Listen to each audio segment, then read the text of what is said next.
রিয়াজুল আলম 1065 তার প্রশ্ন, হামজা চৌধুরী আজ দেশে আসলেন শুধুই কি কমার্শিয়ালের কারণে? এই সুযোগে যদি হামজার সাথে কথা বলে কোচ কি নেওয়া যায় না?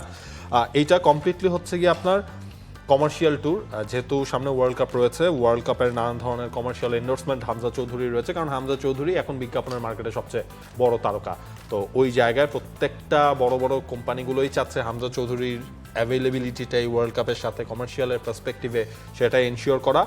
আর ফুটবল ফেডারেশন থেকে যদি আমার মনে হয় ফুটবল ফেডারেশনের সাথে, বা এটা আমার পার্সোনাল অবজারভেশন, তিনি চলে যাবেন 9 তারিখ।